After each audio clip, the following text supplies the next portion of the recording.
तो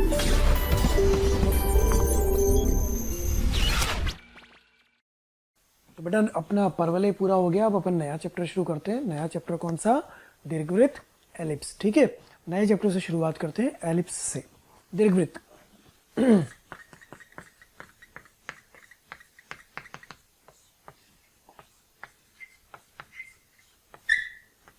दीर्घवृत्त, सबसे पहले परिभाषा लिखते हैं इसकी कि दीर्घवृत्त होता क्या है। ठीक है,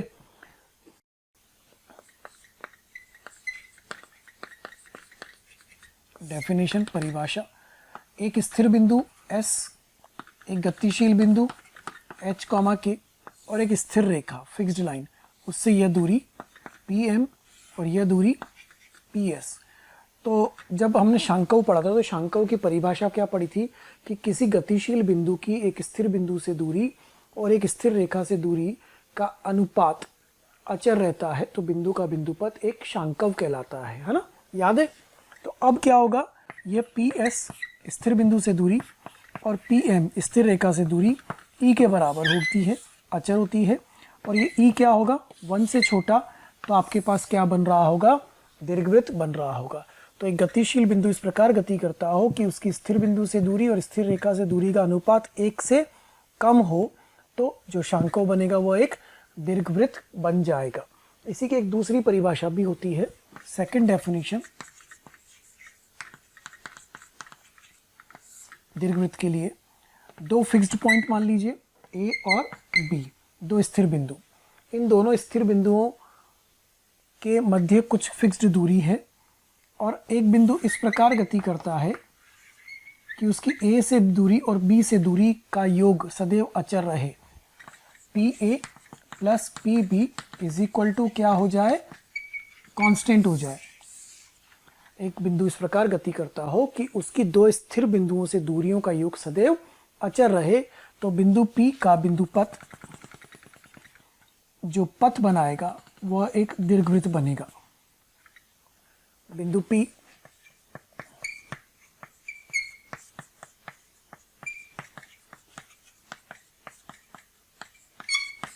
इस प्रकार गति करता हो कि उसकी दो स्थिर बिंदुओं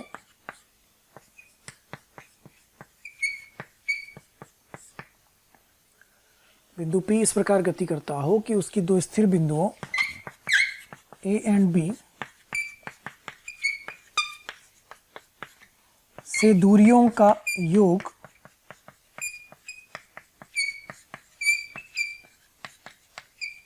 सदैव अचर रहे।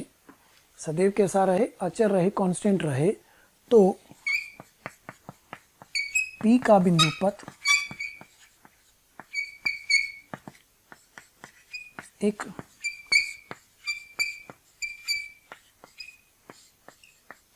दीर्घवृत्त होगा। ये हमारे पास इसकी सेकंड डेफिनेशन आ गई।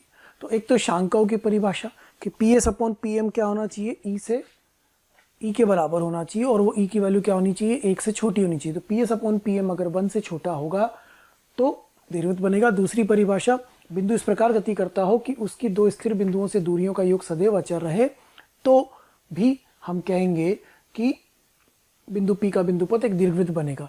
और ये जो अचर होता है ना, ये क्या होता है? इस AB दूरी से छोटा होता है। अचर जो होगा वो AB दूरी से छोटा होगा। अपन डिटेल में पढ़ेंगे, आगे आएगा। अभी तो सिर्फ परिभाषा की बात करें तो दो परिभाषाएं इसमें होती हैं। ये दो डेफिनेशन है। ठीक है, अब दीर्घवृत्त कौन कौन से होते हैं उसकी बात करें। कौन कौन से दीर्घवृत्त हमें पढ़ने हैं? दो प्रकार के दीर्घवृत्त हमें पढ़ने हैं, एक मानक, एक संयुग्मी।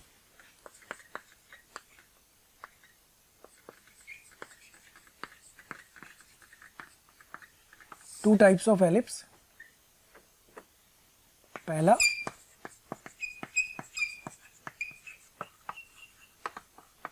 स्टैंडर्ड एलिप्स,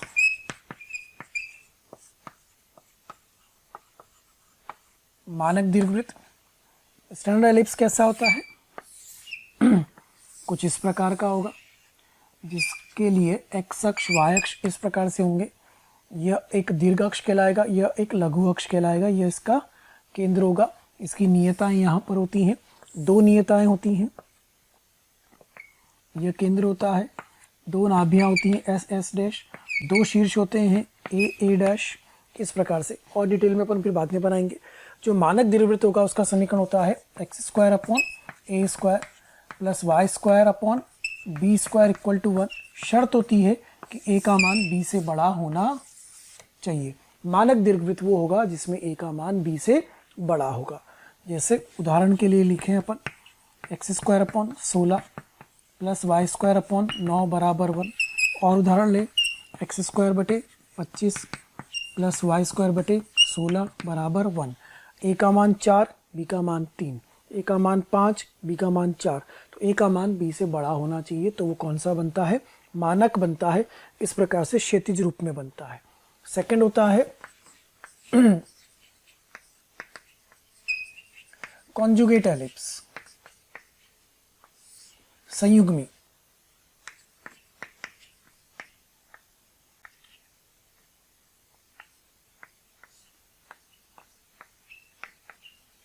संयुग्मी दीर्घवृत्त, ठीक है। इस संयुग्मी दीर्घवृत्त को इस प्रकार से बनाया जाता है। ये वाई अक्ष के अनुदिश बनेगा, ऊर्ध्वाधर वर्टिकल वाई अक्ष के अनुदिश बनेगा। दो नियताएं इसमें भी होंगी, जी बिल्कुल इस प्रकार से। दो नाभियां इसमें भी होंगी, केंद्र शीर्ष। और डिटेल में अपन फिर अभी बनाएंगे, एक एक करके सबको बनाएंगे, सबके फॉर्मूले भी लिखेंगे। इसका समीकरण होता है x square upon A square plus Y square upon b square equal to 1। अब शर्त होती है कि ए का मान बी से छोटा होना चाहिए।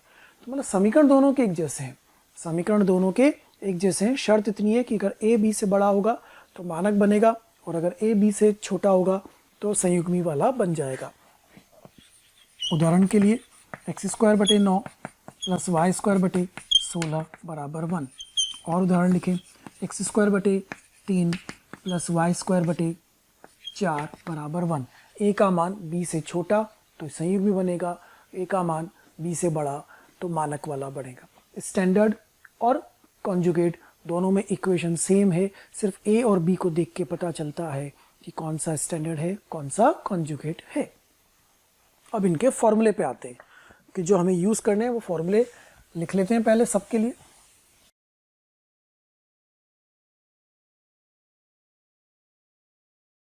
मानक वाले के लिए और संयुग्मी वाले दीर्घवृत्त के लिए फॉर्मूले, केंद्र नाभि नियता, उनकी बात करते हैं। 1 बाय 1 लिखते हैं।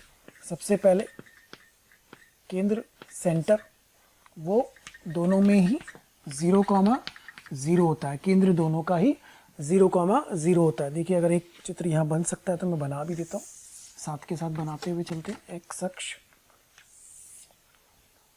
वाई अक्ष,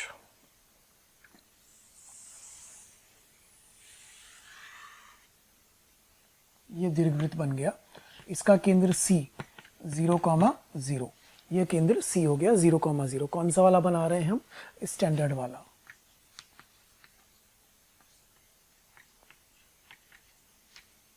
ये मानक दीर्घवृत्त यहाँ बना रहे हैं हम, ठीक है। केंद्र 0,0। फिर सेकंड पॉइंट इसमें शीर्ष, तो शीर्ष इसमें दो होंगे, एक यहाँ पर होता है ए, एक यहाँ पर होता है ए डैश। ए वाला A,0 और ये वाला -A,0। तो शीर्ष कितने होंगे? 2 प्लस माइनस A,0। संयुग्मी वाले में यह बन जाएंगे 0, प्लस माइनस B। शीर्ष चेंज हो जाएगा, ठीक है। तीसरा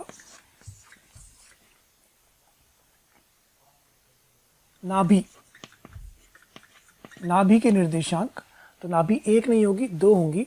वो इसमें होती है प्लस माइनस AE,0 और इसमें होता है 0, प्लस माइनस BE। नाभि के निर्देशांक भी लिखते हैं अपन, दूसरे रंग से लिखते हैं, दूसरे कलर की चौक से लिखते हैं। देखिए यहाँ पर ये S और ये वाला S डैश, ये होता है AE,0 और ये -AE,0 नाभि के निर्देशांक, ठीक है। उसके बाद बात आती है दीर्घ अक्ष की।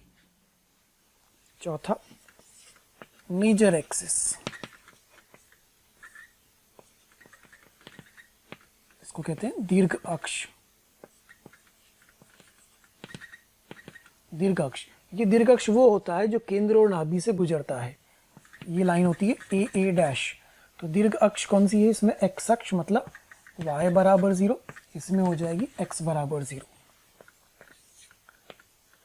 फिर आएगा दीर्घ अक्ष की लंबाई। दीर्घ अक्ष की लंबाई कितनी है? 2a, इसमें हो जाएगी 2b। फिर आएगा लघु अक्ष, माइनर एक्सिस।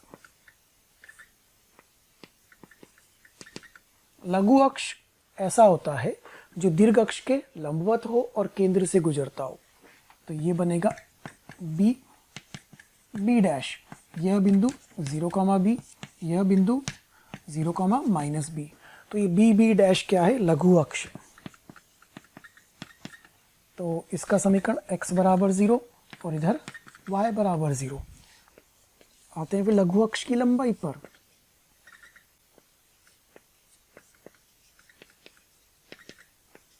लघु अक्ष की लंबाई, तो लघु अक्ष की लंबाई कितनी दिख रही है? इसमें 2b और संयुग्मी वाले में कितनी हो जाएगी? 2a, लघु अक्ष की लंबाई। ठीक है, तो ये 7 पॉइंट तो यहाँ कवर हो गए। चलिए और आगे लिखते हैं। 8वां, शीर्ष पर स्पर्श रेखा। शीर्ष पर क्या लिखने वाले? स्पर्श रेखा। तो शीर्ष ये होगा, इस पर स्पर्श रेखा, ये लाइन बनेगी x इक्वल टू ए, एक इधर बनेगी x इक्वल टू -a। तो शीर्ष पर स्पर्श रेखा कौन सी हो गई? x equal to +-a। तो इसमें हो जाएगी y इक्वल टू +-b, संयुग्मी वाले में। 9, नियता का समीकरण।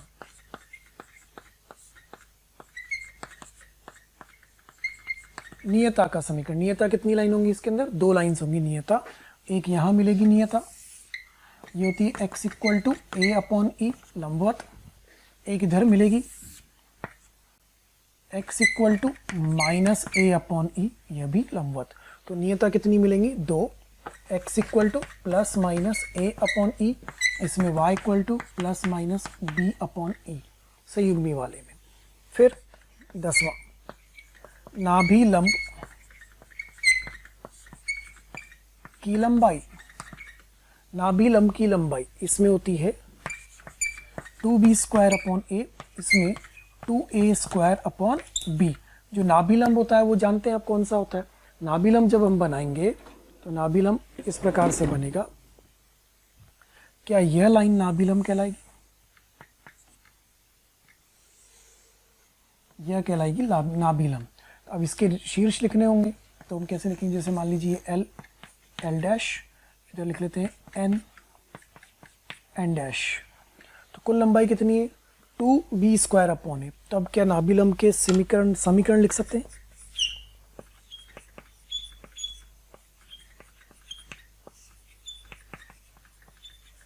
नाभि लंब का समीकरण, नाभि से गुजरने वाली रेखा है, क्या होगी? x इक्वल टू +-ae और इसमें y इक्वल टू +-be।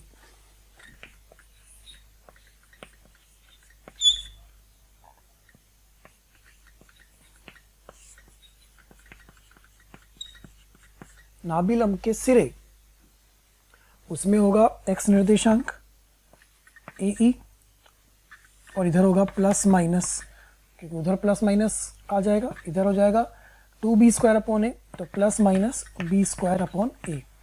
इसमें आएगा +-a²/b, +-be। ये नाभि लंब के निर्देशांक मिल जाएंगे, नाभि लंब के सिरों के निर्देशांक। चित्र में मैं लिख भी देता हूँ। देखो ये वाला कितना बनेगा? AE, b²/a। तो ये वाला कितना बनेगा? ये वाला AE, -b²/a। ये वाला कितना बनेगा? -AE, b²/a, -AE, -b²/a। ये 4 इसमें नाभि लंब के सिरे मिल गए। नाभि लंब की लंबाई मिल गई, समीकरण मिल गया, सिरों के निर्देशांक मिल गए। और क्या बनेगा अपने पास? प्राचलिक बिंदु, उसके अलावा नाभियों के मध्य की दूरी। अच्छा, उसको भी लिखें।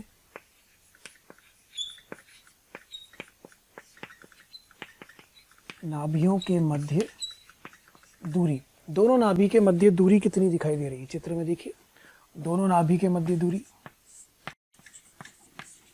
2AE दिख रहा है साफ साफ,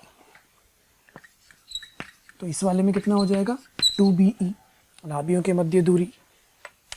और लिखते हैं आगे, ये सब याद करने पड़ेंगे बेटा, अगर ये सब याद होंगे ना तो सवाल करने में कोई समस्या नहीं आएगी, बिना फॉर्मूले के सवाल नहीं चल पाएगा, ये सारे आपको याद होने चाहिए अच्छे से। और चित्र में भी समझते चलना है कौन सी चीज़ किस स्थान पर आ रही है, ये भी हमें अच्छे से याद करना होगा कि कौन सी स्थिति में कौन सी चीज़ लिखी जा रही है। 14, जैसे नाभियों के मध्य दूरी है वैसे नियताओं के। मैं सबसे पहले आपको धन्यवाद देना चाहता हूँ, थैंक यू सबको, क्योंकि डेली हज़ारों स्टूडेंट्स हमारे वीडियो देख रहे हैं और अपना फ़ायदा उठा रहे हैं।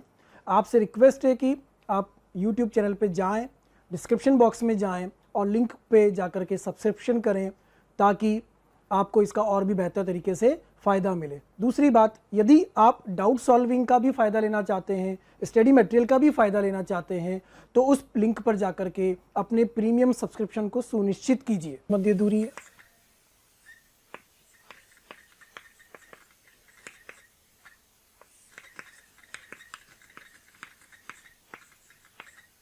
नियताओं के मध्य दूरी, तो नियताओं के मध्य दूरी देखो कितनी मिल रही है, ये रही पहली नियता और ये रही दूसरी नियता, कितनी आ गई 2A/E, दोनों नियताओं के मध्य दूरी 2A/E, तो इधर कितनी हो जाएगी 2B/E।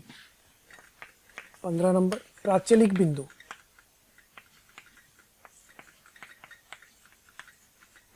प्राचलिक बिंदु क्या होता है इसके अंदर, A cos theta comma B sine theta, प्राचलिक बिंदु के निर्देशांक। जैसे हम मानक वाले में प्राचलिक बिंदु के निर्देशांक लिख रहे हैं वैसे ही संयुग्मी वाले में भी लिखेंगे, दोनों में प्राचलिक बिंदु में कोई भी चेंज नहीं आएगा, दोनों सेम ही होते हैं ना, दोनों को डिफरेंस थोड़ी आएगा। उस वाले में भी क्या लिखेंगे, A cos theta comma B sine theta. ये थीटा क्या है, थीटा को कहते हैं उत्केंद्रीय कोण।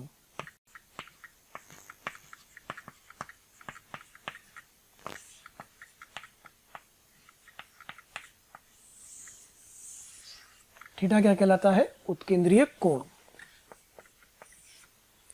अगला, नियताओं के मध्य दूरी, नाभियों के मध्य दूरी लिखा हमने।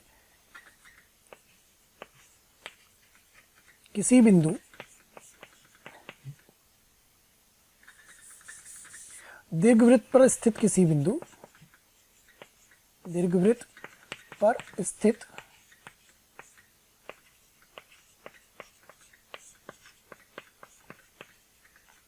किसी बिंदु P x1 y1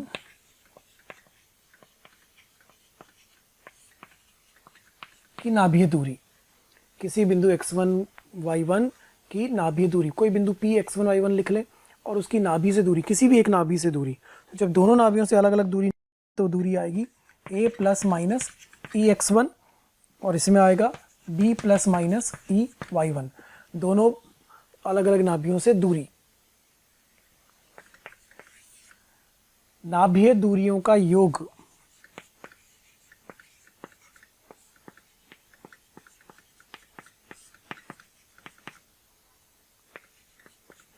नाभीय दूरियों का योग a प्लस ई x1, दूसरी वाली a माइनस ई x1, दोनों को जोड़ेंगे तो कितना आएगा 2a और इसमें कितना आएगा 2b। यही होता है वो ps plus ps dash equal to 2a। जो अपनी दूसरी परिभाषा थी ना, दूसरी परिभाषा में हमने क्या लिखा था, pa plus pb equal to constant, तो वो कॉन्स्टेंट किसके बराबर हुआ 2a के बराबर। ps plus p dash dash equal to 2b, नाभीय दूरियों का योग। इंपॉर्टेंट फॉर्मूले हैं सब। कितने हो गए 17, अभी 2-3 और लिखते हैं। नाभीय दूरियों का योग लिख लिया, एक में 2 है, दूसरे में 2b। a b व e में संबंध, ये भी बहुत इंपॉर्टेंट पॉइंट है, a b और e में संबंध। इसमें होता है B square is equal to A square into 1 minus E square. E की वैल्यू 1 से छोटी होती है, ध्यान रखना है। और इसमें होता है A square is equal to B square into 1 minus E square. इसके बिना काम नहीं चलता, ये हर सवाल में काम आने वाला है।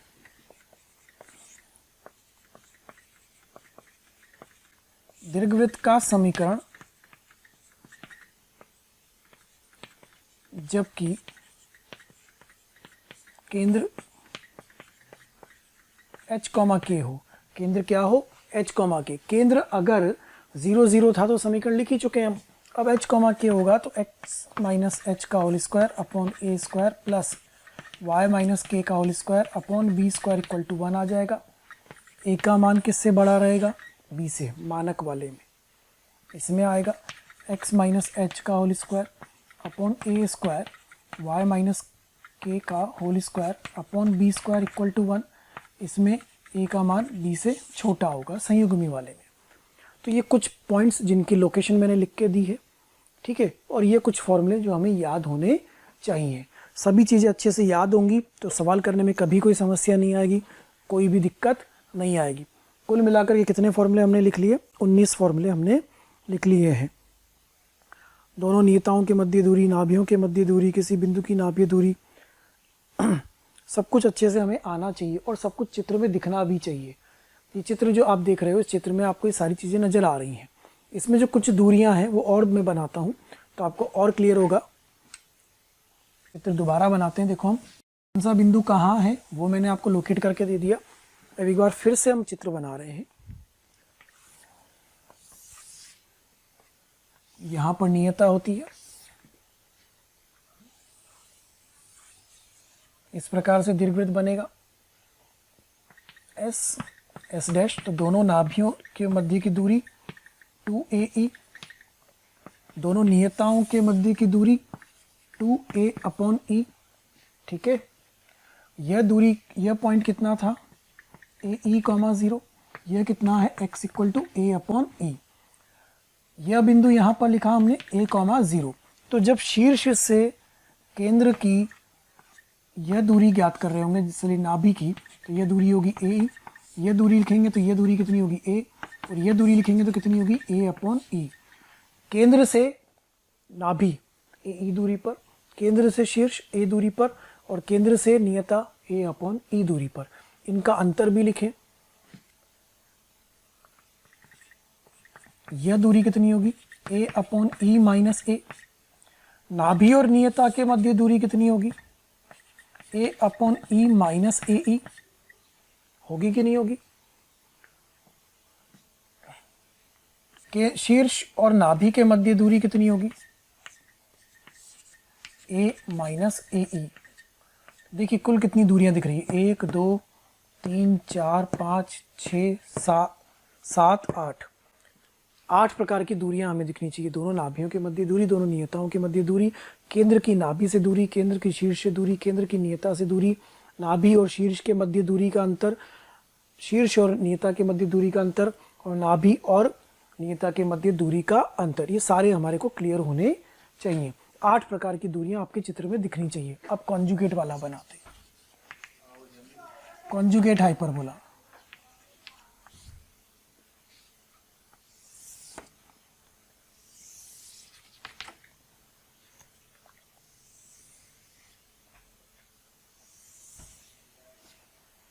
कुछ इस प्रकार से बनेगा कॉन्जुगेट वाला।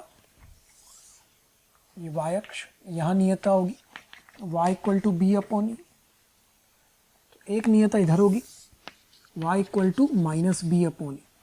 यहाँ पर केंद्र s s डैश, केंद्र 0 0, यह वाला b 0 comma b, b dash 0 comma minus b, ए कॉमा 0, ए डैश माइनस ए कॉमा 0। ठीक है, सारे बिंदु हम लिखते जा रहे हैं।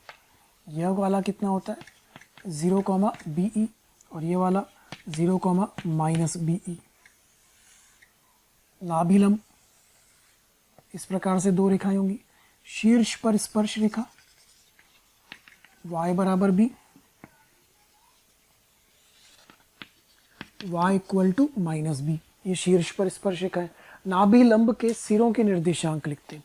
इसमें जो नाभि लंब की लंबाई थी वो थी 2a² अपॉन बी, तो ये कितना हो जाएगा a² upon b comma b e, ये वाला a² upon b comma minus b e, इधर ये वाला बिंदु -a² upon b comma b e, और ये वाला -a² upon b comma minus b e. 4 निर्देशांक भी हमने किसके लिख लिए, नाभि लंब के सिरे। नाभि लिख लिया, केंद्र लिख लिया, शीर्ष लिख लिया, केंद्र। अच्छा, दीर्घ अक्ष लघु अक्ष, इसमें दीर्घ अक्ष कौन सा बनेगा, ये वाला y अक्ष x बराबर 0। दीर्घ अक्ष की लंबाई इसमें कितनी होगी 2b, और लघु अक्ष की लंबाई कितनी होगी 2a। अच्छा, अब इसमें भी वो 8 दूरियां लिखें, विभिन्न प्रकार की 8 दूरियां, उन 8 दूरियों को भी हम लिखते हैं। देखिए वो 8 दूरियां बनाते हैं। सबसे पहले केंद्र से नाभि की दूरी वह कितनी होती है BE। फिर केंद्र से शीर्ष की दूरी B, केंद्र से नियता की दूरी B अपॉन E, 3 दूरियां तो यह मिलेंगी आपको, ठीक है। दोनों नाभियों के मध्य की दूरी, दोनों नाभियों के मध्य की दूरी कितनी होगी 2BE। दोनों नियताओं के मध्य की दूरी भी लिख सकते हैं क्या, बिल्कुल लिख सकते हैं। दोनों नियताओं के मध्य दूरी यहां बना देते हैं, दोनों नियताओं के मध्य दूरी, दोनों नियताओं के मध्य दूरी कितनी होगी 2B अपॉन E। तो कुल मिला के अभी तक अपन ने कितनी दूरियां लिख ली, 1 2 3 4 5। 3 दूरियां क्या होंगी, इनका अंतर है ना। केंद्र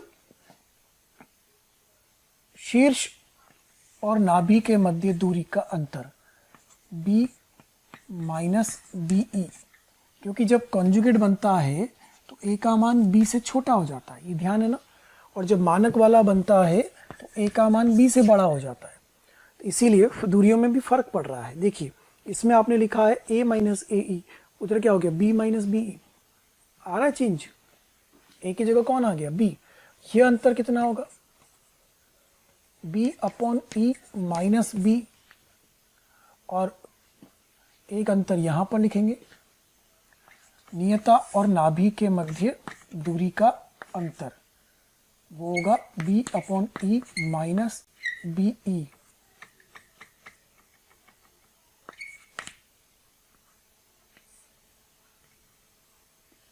तो कुल मिला के जो दूरियां हुई वो कितनी हो गई 8। एक बार गिन ले, देखिए 1 2 3 4 5 6 7 और ये 8 प्रकार की दूरियां अपने चित्र में क्लियर होनी चाहिए।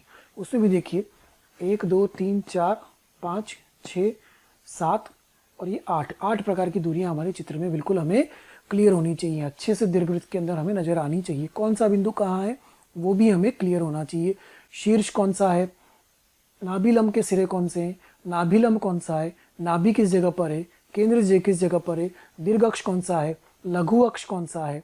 इसमें दीर्घ अक्ष ये वाला बनेगा, लघु अक्ष ये वाला बनेगा। क्लियर, ये सारे पॉइंट्स आपके दिमाग में फिट होने चाहिए, चित्र आपके दिमाग में बिल्कुल अच्छे से फिट होना चाहिए, क्योंकि चित्र फिट होगा तो ही सवाल करने में आपको मजा आएगा। चित्र अगर क्लियरली दिमाग में नहीं होगा तो सवाल करते वक्त आप बना ही नहीं पाओगे कि कौन सा बिंदु कहाँ है, कैसे हम सवाल कैसे हल कर पाएंगे। क्लियर, तो आप इसको अच्छे से बनाइए, लिखिए इसको तसल्ली से। देखिए बेटा फॉर्मूले तो हो गए, अब बात करते हैं सवाल की, है ना। कुछ सवाल उदाहरण अपन करके देखते हैं। पहला सवाल देखिएगा, उस दीर्घवृत्त का समीकरण ज्ञात करें जिसकी एक नाभि -1,1 है तथा एक नियता x माइनस वाई प्लस 3 बराबर 0 रेखा है, जबकि उत्केंद्रता कितनी दी हुई है 1/2। अब डेफिनेशन के अकॉर्डिंग काम करेंगे, परिभाषा के अकॉर्डिंग। अगर बिंदु P को मान लिया जाए h, K, तो इसकी नाभि से दूरी, स्थिर बिंदु से दूरी और स्थिर रेखा से दूरी, स्थिर रेखा कौन सी x माइनस वाई प्लस 3 बराबर 0, तो यह जो अनुपात होता है यह E के बराबर होता है। तो ये PS अपॉन PM इस वाले सवाल में कितना होना चाहिए 1/2 होना चाहिए। अगर हम इस कंसेप्ट से चलेंगे तो हमें आंसर मिल जाएगा। PS अपॉन PM कितना हो जाए 1/2 उत्केंद्रता के बराबर हो जाए। अब PS कितना होगा h प्लस 1 का whole square plus K minus 1 का होल स्क्वायर का under root is equal to 1/2।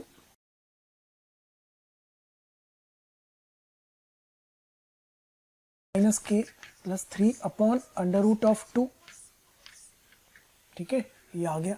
दोनों तरफ वर्ग करें, कितना मिलता है हमें, h प्लस 1 का whole square plus k minus 1 का whole square equal to 1/8 h minus के प्लस 3 का होल स्क्वायर। ठीक है, 4 और 2 8 हो गया।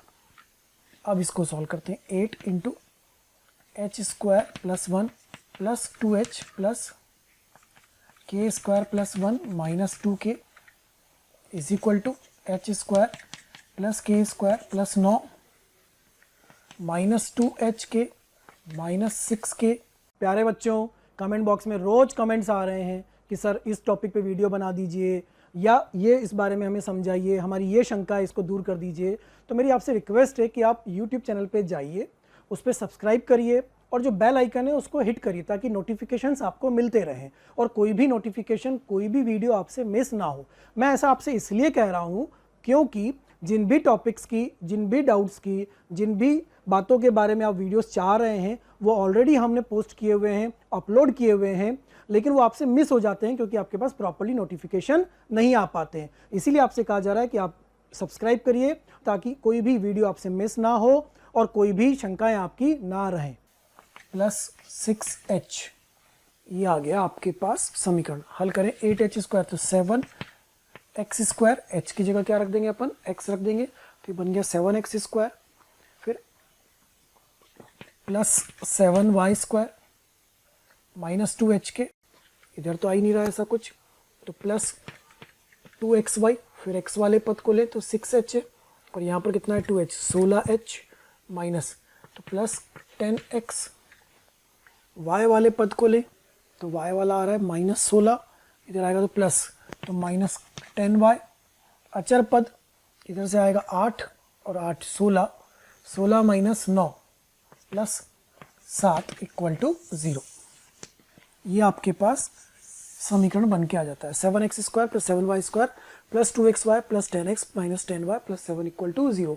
उस दीर्घवृत्त का समीकरण मिल गया जिसकी एक नाभि -1, 1 है और एक नियता सरल रेखा x माइनस वाई प्लस 3 बराबर 0 दी हुई है, जबकि उत्केंद्रता कितनी बताई गई है, 1/2। उत्केंद्रता का मान इसमें 1/2 दिया हुआ था। क्लियर। ये बिल्कुल बेसिक परिभाषा पर आधारित प्रश्न है, बिल्कुल डेफिनेशन वाला क्वेश्चन है, परिभाषा आधारित प्रश्न, डेफिनेशन पर बेस्ड क्वेश्चन है। क्वेश्चन 2 देखिएगा। दीर्घवृत्त दिया हुआ है x स्क्वायर बटे 16 प्लस वाई स्क्वायर बटे 9 बराबर 1 और हमें ज्ञात करना है कि इस दीर्घवृत्त के लिए नाभि के निर्देशांक क्या होंगे, नियता का समीकरण क्या होगा, शीर्ष क्या होगा, एटसेट्रा एटसेट्रा, और भी जो चीज़ें ज्ञात करनी हो वो सब इसमें पूछी जा रही। तो सबसे पहले तो ये चेक करना जरूरी है कि वो मानक वाला दीर्घवृत्त है या संयुग्मी वाला दीर्घवृत्त है। ठीक है, तो क्या बन रहा है, x स्क्वायर बटे 16 प्लस वाई स्क्वायर बटे 9 बराबर 1। a की वैल्यू 4, b की वैल्यू 3, तो a का मान b से बड़ा है, इसका मतलब ये कौन सा दीर्घवृत्त है, मानक वाला दीर्घवृत्त है। ठीक है, सबसे पहला काम तो आपको ये करना है। सेकंड चीज जो करनी चाहिए वो e ज्ञात करना चाहिए इस वाले संबंध से। तो ये हो जाएगा B square upon A square is equal to, और E square is equal to 1 minus E square is equal to 1 minus 9 बटे 16। कैलकुलेशन सिंपल होगी, कोई कठिन सिंपल कैलकुलेशन नहीं होने वाली है। ई स्क्वायर इज इक्वल टू 7/16, ई की वैल्यू √7/4। अनुपात है, ई क्या है, एक अनुपात है, तो ये अनुपात हमेशा पॉजिटिव होगा, नेगेटिव कभी नहीं होगा। ई हमेशा किससे छोटा होगा, 1 से छोटा होगा, क्योंकि हम चैप्टर कौन सा पढ़ रहे हैं, दीर्घवृत्त पढ़ रहे हैं, ये ध्यान रखिएगा। ए मिल गया, बी मिल गया, ई मिल गया। अब एक एक करके सारी चीज़ें लिखी जा सकती हैं। जैसे सबसे पहले बात करें केंद्र की, केंद्र कितना है 0,0।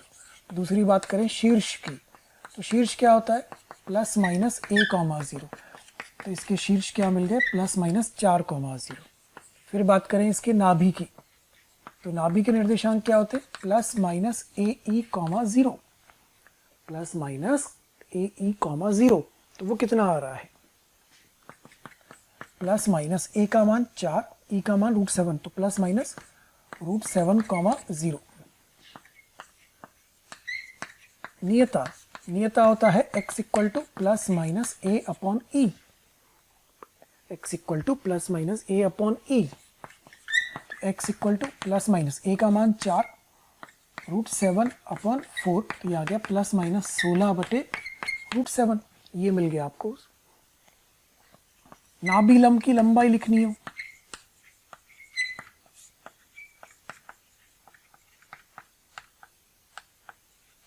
नाभि लंब की लंबाई क्या होती है 2b² अपॉन ए, मानक वाला है ना, फॉर्मूला याद करेंगे तो सवाल बनेगा। 2b² अपॉन ए, तो 2b कितना है 3 अपॉन ए 4, कितना हो गया 9 दूनी 18, 18 बटे 4, 9 बटे 2, ये आ गया आपके पास आंसर, नाभि लंब की लंबाई। इस तरह से हर चीज़ को ज्ञात किया जा सकता है, लेकिन शर्त यह है कि पहले हमें ये पहचानना आना चाहिए कि जो दीर्घवृत्त दिया है वो दीर्घवृत्त मानक वाला है या संयुग्मी वाला है। उसके बाद क्या ज्ञात करना चाहिए, ई उत्केंद्रता, क्योंकि ई की आवश्यकता होगी ही होगी। चलिए एक उदाहरण और लेते हैं। देखिए अगला सवाल देखिए, x² बटे 16 प्लस y² बटे 25 बराबर 1। हल करने के लिए सबसे पहले क्या ज्ञात करेंगे, पिछले सवाल की तरह ही x² बटे 16 प्लस y² बटे 25 बराबर 1। तो a की वैल्यू 4, b की वैल्यू 5। यहाँ से पता चला कि a b से छोटा है, तो ये कौन सा वाला दीर्घवृत्त बनेगा, संयुग्मी वाला दीर्घवृत्त बनेगा।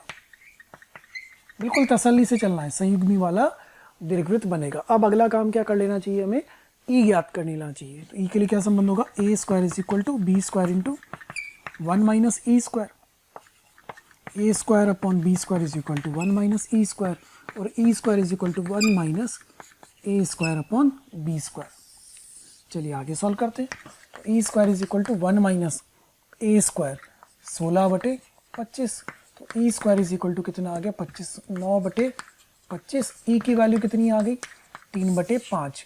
क्या ई 1 से छोटा आना चाहिए था, जी हाँ आना चाहिए, ई का मान 1 से छोटा ही आना चाहिए, तो ई की वैल्यू 3/5 मिल गई। चलिए ये काम भी पूरा हो गया, ए मिल गया, बी मिल गया, ई मिल गया। अब एक एक करके चीज़ों को लिखना शुरू करते हैं। सबसे पहले बात करेंगे केंद्र की, तो केंद्र तो दिख रहा है कितना है 0,0। फिर बात करेंगे शीर्ष की, अच्छा ये कौन सा वाला है, संयुग्मी वाला है, संयुग्मी बना है ना, ये संयुग्मी बना है, इसका ध्यान रखना ये कुछ ऐसा बनेगा, ठीक है ना। एक्स अक्ष की जगह कौन आ गया, वाई अक्ष आ गया। तो शीर्ष क्या होगा इसके लिए 0, प्लस माइनस बी, तो शीर्ष के निर्देशांक 0, प्लस माइनस बी कितना है 5।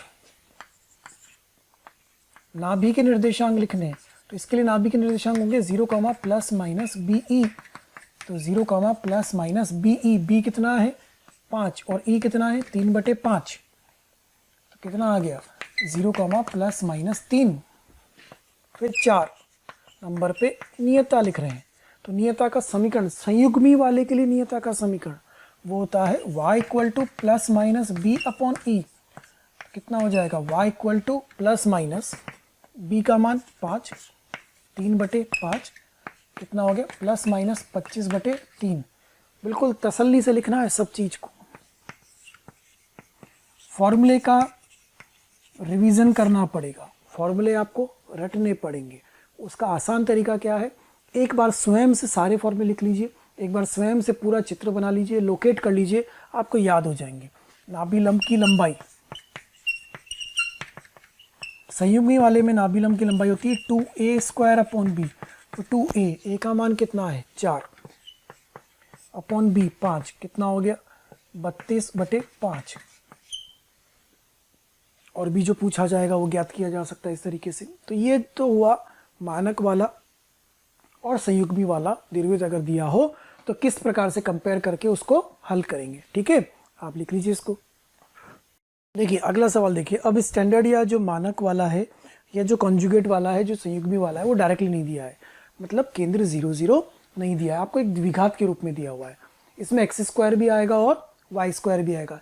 याद करो परवलय, पिछला चैप्टर परवलय में क्या हो रहा था कि या तो y² आता था या x² आता था, इसमें x² भी आएगा y² भी आएगा। तो कैसे हल करेंगे? हमें x और y दोनों में पूर्ण वर्ग बनाना पड़ेगा। x square plus 2x plus 4y square plus 16y plus 13 equal to 0। तो x square plus 2x plus 1 minus 1 पूर्ण वर्ग बनाने की शर्त होती है ना, x के गुणांक का आधा का वर्ग जोड़ते हैं घटाते हैं। जो द्विघात वाला पद होता है उसका गुणांक 1 ही होना चाहिए। देखो 1 बना लिया, तो ये क्या बन जाएगा, x प्लस 1 का whole square minus 1 plus 4 into y square plus 4y plus 4 minus 4 plus 13 equal to 0। y के गुणांक का आधे का वर्ग जोड़ा घटाया तो कितना बना, x प्लस 1 का whole square minus 1 plus 4 into y plus 2 का होल स्क्वायर माइनस माइनस, तो ये हो गया माइनस 16 प्लस 13 इक्वल टू 0।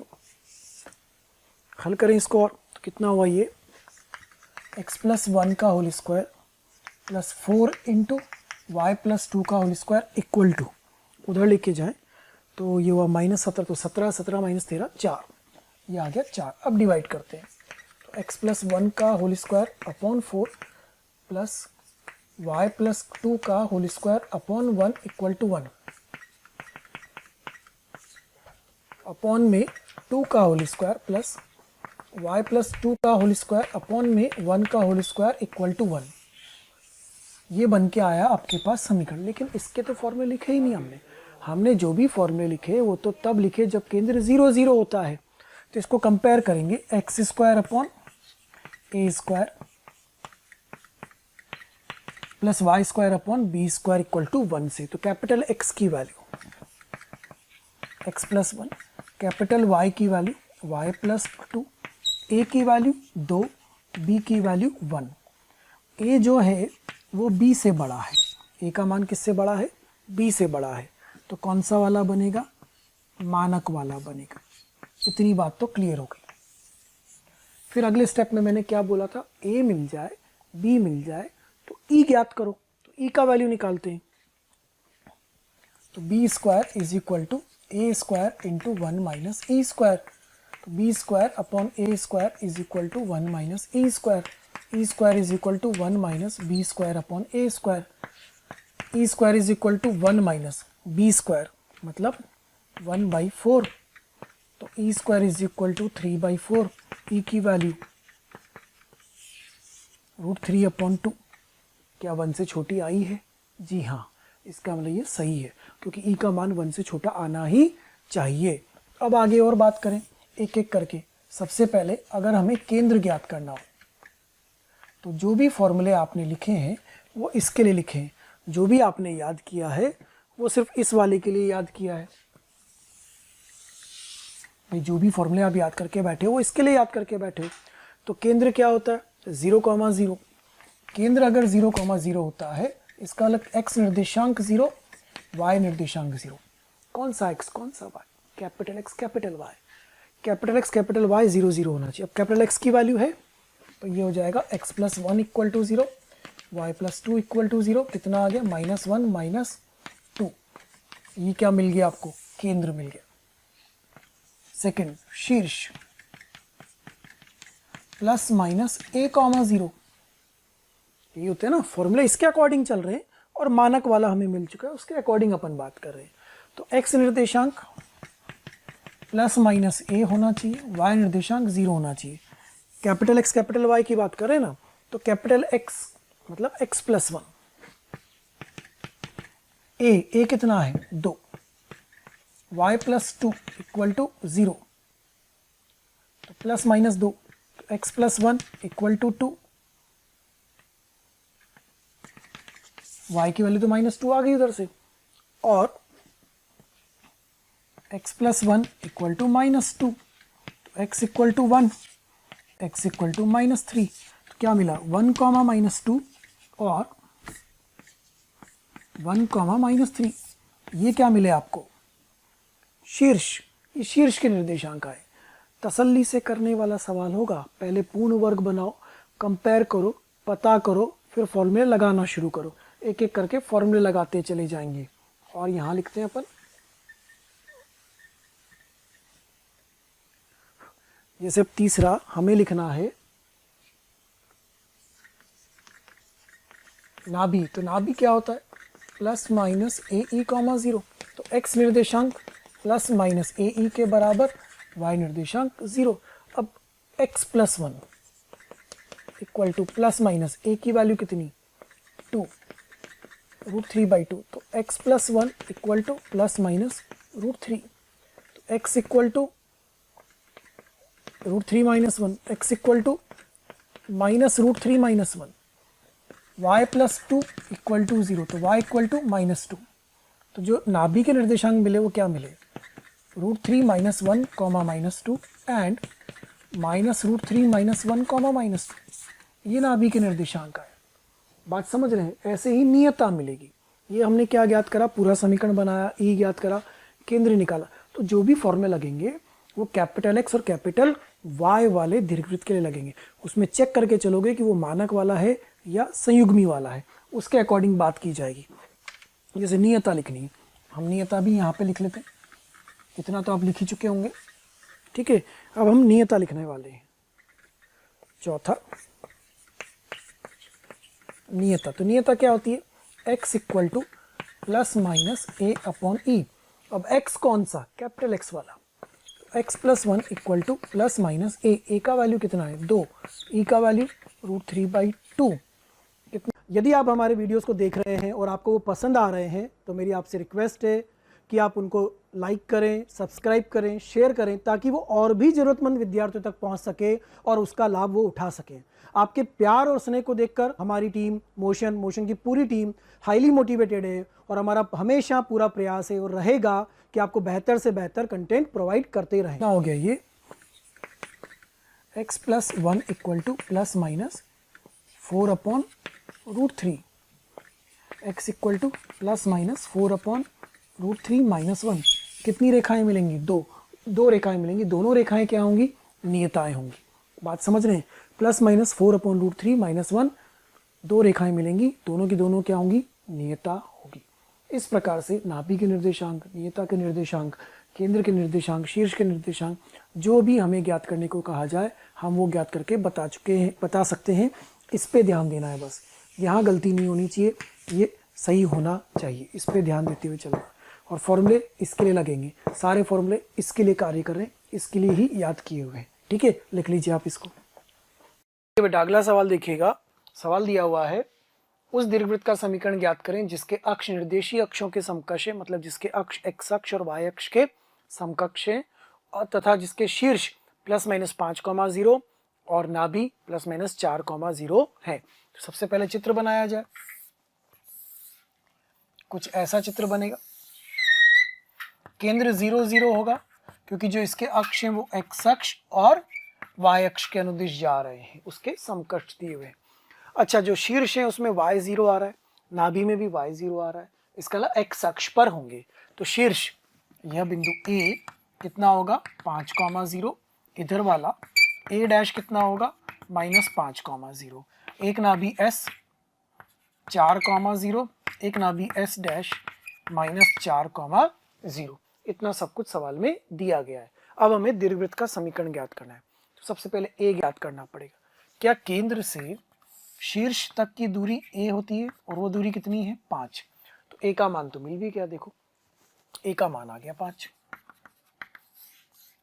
फिर केंद्र से नाभि की दूरी AE के बराबर होती है, तो यहाँ से यहाँ तक की दूरी कितनी होती है AE। तो यह AE कितना है 4, तो E की वैल्यू आ गई 4/5। लो भाई E भी मिल गया। अब क्या बचा B ज्ञात करना। तो A B और E में संबंध याद होगा आपको, B² equal to A² into 1 minus E²। कौन सा वाला बन रहा है ये, मानक वाला। तो यहाँ से आएगा B² का वैल्यू A², 5 का स्क्वायर इंटू 1 माइनस 16/25। तो B² की वैल्यू मिल रही है 9, 16, 25, 9। ये आ गया आंसर। A² मिल गया, B² मिल गया, आंसर आ गया x²/25 + 9 बराबर 1। जो दीर्घवृत्त हमें ज्ञात करना था वह दीर्घवृत्त प्राप्त हो गया, x²/25 + y²/9 बराबर 1। ये आंसर अपने पास आ गया। चलिए आते हैं अगले सवाल पर। देखिए अगले सवाल पे आइएगा। उस दीर्घवृत्त का समीकरण ज्ञात करना है जिसका केंद्र 2, -3 है, मतलब h कॉमा के केंद्र दिया हुआ है, केंद्र 0 0 नहीं है। और एक नाभि 3 कॉमा -3 और एक शीर्ष 4 कॉमा -3। अगर आप इस पर थोड़ा सा ध्यान दे रहे हैं तो ये जो y निर्देशांक है ना, y निर्देशांक, ये y निर्देशांक कांस्टेंट जा रहा है। y कांस्टेंट, इसका मतलब जो रेखा जाएगी वो किसके समांतर जाएगी, x अक्ष के समांतर जाएगी। तो इसका दीर्घ अक्ष x अक्ष के समांतर बन रहा होगा। ये x अक्ष y अक्ष नहीं है, ये जो है दीर्घ अक्ष, क्योंकि दीर्घ अक्ष पर ही केंद्र नाभि शीर्ष होता है। तो इसका केंद्र कितना है, C 2 कॉमा -3, नाभि 3 कॉमा -3 और शीर्ष 4 कॉमा -3। सब में y कांस्टेंट था, इसलिए line parallel to x axis बन गई है। चलिए भाई, अब इसके बाद क्या किया जाए, जो समीकरण हमें लिखना है उस समीकरण को हम ऐसा लिखेंगे, x माइनस एच का होल स्क्वायर अपॉन ए स्क्वायर, y माइनस के का whole square upon b square equal to 1। इसमें h और k तो अपने पास है, तो ये जाएगा x माइनस 2 का होल स्क्वायर अपॉन ए स्क्वायर प्लस y प्लस 3 का whole square upon b square equal to 1। h और k तो अपने पास है, केंद्र a और b ज्ञात करना है। अब केंद्र से जो नाभि की दूरी होती है वह AE और केंद्र से शीर्ष की दूरी होती है A। इतना हमारे पास अवेलेबल है। तो ये AE दूरी कितनी दिख रही है, AE मिल रहा है 1 और A की वैल्यू मिल रही है 2 से 4 तक 2, तो E की वैल्यू कितनी आ गई 1/2। केंद्र से शीर्ष तक की दूरी A होती है, तो 2 -3 से 4 -3 तक की दूरी 2, AE यह दूरी होती है, ये दूरी कितनी है 1, A मिल गया, E मिल गया, मानक वाले के रूप में जा रहा है, तो b square is equal to A square into 1 minus E square. तो b स्क्वायर की वैल्यू 4 इंटू 1 माइनस 1/4 और b स्क्वायर की वैल्यू आ रही है 1 माइनस 3/4 3। तो आंसर आ जाएगा x माइनस 2 का whole square upon 4 plus y plus 3 का whole square upon 3 equal to 1। जो दीर्घवृत्त हमें ज्ञात करना था वो मिल गया। केंद्र तो हमारे पास था ही सही, a और b हमें ज्ञात करना था, a और b हमने ज्ञात कर लिए हैं। a स्क्वायर की वैल्यू 4 मिल रही है, b स्क्वायर की वैल्यू 3 मिल रही है, दोनों मिल गए, ये आंसर आ गया। तो सारा खेल किसका है, चित्र बनाने का और दूरियों को सही लिखने का, कि केंद्र से शीर्ष की दूरी कितनी होती है और केंद्र से नाभि की दूरी कितनी होती है। ध्यान रखना है कि केंद्र से नाभि की दूरी AE होती है, केंद्र से शीर्ष की दूरी A होती है, केंद्र से नियता की दूरी निकालनी हो तो वह A/E होती है। ये स्टैंडर्ड जो 8 प्रकार की दूरियां मैंने चित्र में आपको दिखाई थी वो दिमाग में फिट होनी चाहिए, तो सवाल करने में आपको मजा आएगा। देखिए अगला सवाल देखिएगा, यदि दीर्घवृत्त में दोनों नाभियों को लघु अक्ष के एक सिरे से, लघु अक्ष का एक सिरा समझते हैं ना आप, या तो ऊपर वाला हो जाएगा 0, b या नीचे वाला हो जाएगा 0, -b। लघु अक्ष के एक सिरे से जोड़ने वाली रेखाएं परस्पर कैसी हों, लंबवत हों। तो चित्र बनाते हैं। जब भी दीर्घवृत्त के बारे में कुछ नहीं बोला जाएगा तो कौन सा मानना है, मानक वाला हमें एज्यूम करके चलना है।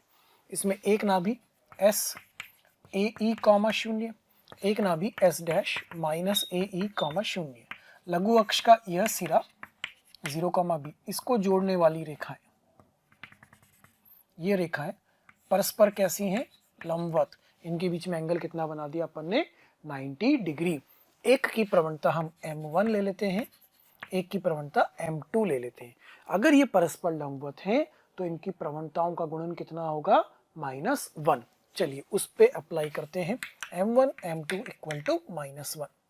तो b minus 0/0 minus AE, b minus 0/0 plus AE equal to -1। इस कैलकुलेशन को सॉल्व कर लेते हैं।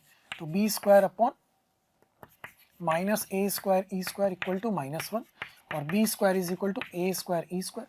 b स्क्वायर वाला संबंध हम जानते हैं तो उसकी वैल्यू रखते हैं, वो वैल्यू होती है A square into 1 minus E square, इधर ए स्क्वायर ई स्क्वायर, तो ये A square cancel, 1 minus E square equal to E square, 2 E square equal to 1। तो यहाँ से e की वैल्यू मिली +-1/√2। इसमें से e नेगेटिव कभी नहीं होता है, तो आंसर होगा e इक्वल टू 1/√2। ये ध्यान रखिएगा, e क्या था, अनुपात था, p s upon p m, नाभि से दूरी और नियता से दूरी का अनुपात ई था, तो अनुपात कभी भी नेगेटिव नहीं होगा, इसलिए आंसर कितना आएगा प्लस का 1/√2, माइनस में कभी भी नहीं आएगा। ये आपको उत्केंद्रता प्राप्त हो गई। यदि नाभि के दोनों सिरों को, नाभि को लघु अक्ष के एक सिरे से जोड़ देते हैं तो दो रेखाएं मिलती हैं, दोनों यदि लंबवत हो जाएं तो उत्केंद्रता कितनी होनी चाहिए, 1/√2 होनी चाहिए। अगला सवाल देखिएगा, यदि दीर्घवृत्त में नाभिलंब की लंबाई दीर्घ अक्ष की लंबाई के आधे के बराबर हो। अब दीर्घ अक्ष की लंबाई याद होनी चाहिए और नाभिलंब की लंबाई आपको याद होनी चाहिए। तो नाभिलंब की लंबाई का फॉर्मूला क्या होता है, 2b² अपॉन ए, और दीर्घ अक्ष की लंबाई का फॉर्मूला होता है 2a।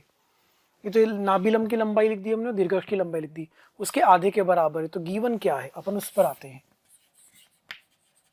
गिवन है नाभिलंब की लंबाई 2b² अपॉन ए, दीर्घ अक्ष की लंबाई के आधे के बराबर। तो 2b² upon A equal to A, और 2b² is equal to a² और b² upon a² equal to 1/2। ये लीजिए b² अपॉन a² की वैल्यू आ गई। उत्केंद्रता ज्ञात करनी, तो संबंध क्या होता है अपने पास, b² is equal to a² into 1 minus e², और b² upon a² is equal to 1 minus e², और e² is equal to 1 minus, तो e² is equal to 1 minus 1/2, e² की वैल्यू 1/2, e की वैल्यू कितनी मिल गई आपको 1/√2। यही तो हमसे पूछा था कि यदि नाभिलंब की लंबाई दीर्घ अक्ष की लंबाई के आधे के बराबर हो तो उत्केंद्रता ज्ञात करो। तो नाभिलंब की लंबाई को दीर्घ अक्ष की लंबाई के आधे के बराबर करा, b² अपॉन a² का संबंध 1/2 ज्ञात करा, सॉल्व करते चले गए बेटा उसको अपन आराम से। e² आया 1/2, e होगा 1/√2, प्लस में e का मान कभी भी नेगेटिव नहीं होगा। फिर से बोल रहा हूं, e क्या है, एक अनुपात है और अनुपात कभी भी नेगेटिव नहीं होता है। अगला सवाल देखिए, फिर से बार बार वही सवाल, एक उत्केंद्रता ज्ञात करने का आ रहा है लेकिन पैटर्न बदल रहा है। यदि दीर्घवृत्त का एक नाभिलंब दूसरी नाभि पर समकोण बनाता है तो दीर्घवृत्त की उत्केंद्रता ज्ञात करनी है। सबसे पहले चित्र बनाया जाए। देखो ये दीर्घवृत्त बन गया, इसका एक नाभिलंब यह होगा S, ये मान लीजिए L, L', तो यह बिंदु AE, 0, यह बिंदु AE, b² अपॉन a, और यह बिंदु AE, L' है, माइनस b² अपॉन a। यह इधर दूसरी नाभि S' माइनस AE, 0। यहां पर यह नाभिलंब कैसा कोण बना रहा है, समकोण बना रहा है।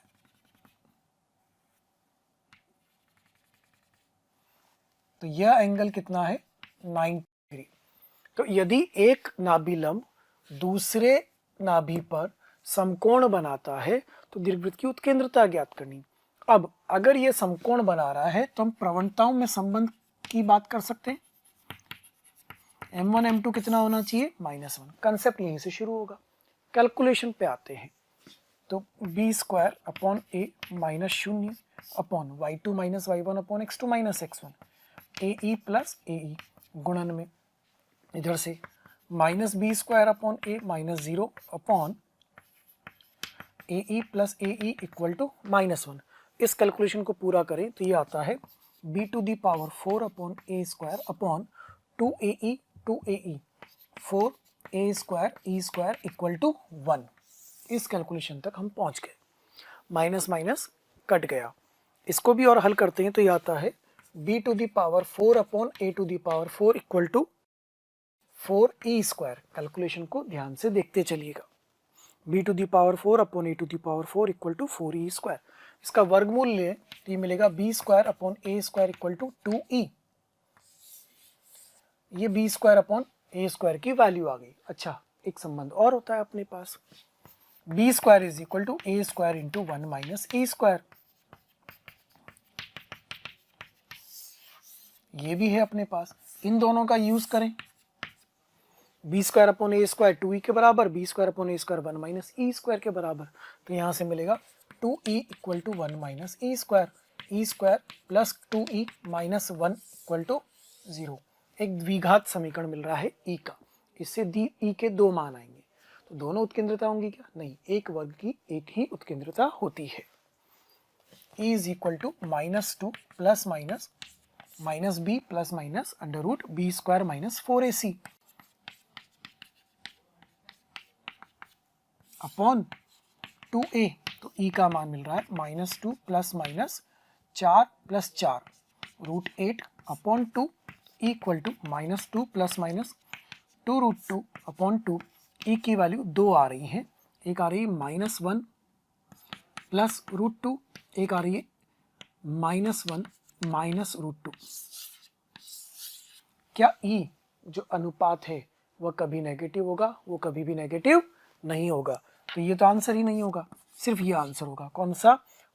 √2 - 1 आंसर आ गया, उत्केंद्रता मिल गई आपको √2 - 1। कैलकुलेशन आराम से तसल्ली से करनी है, जो संबंध दिया है, जो शर्त दी है उसको लगाइए, कैलकुलेशन करिए, फॉर्मूला सही प्रयोग करिए, अपने आप आपको आंसर मिल जाएगा। देखिए बेटा, अगले सवाल पर आइए। अगला सवाल क्या कह रहा है? उस वृत्त की त्रिज्या ज्ञात करनी है जिसका केंद्र 0,3 है। तो केंद्र तो दिया हुआ है, जो दीर्घवृत्त की नाभि से गुजरता है। इसका मतलब ये हुआ कि केंद्र और नाभि तक की जो दूरी होगी, अगर वो हम ज्ञात कर लेंगे तो हमें त्रिज्या मिल जाएगी। जी हाँ, बिल्कुल मिल जाएगी।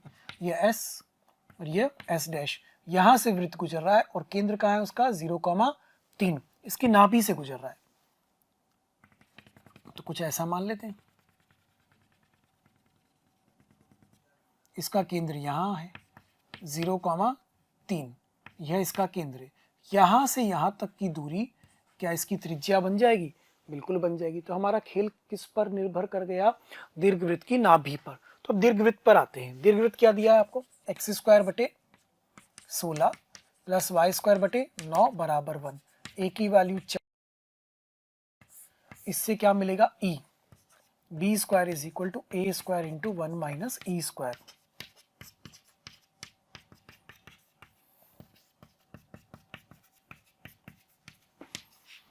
e² = 1 - b² upon a²। तो कितना आ जाएगा? 9/16, 1 - 9/16।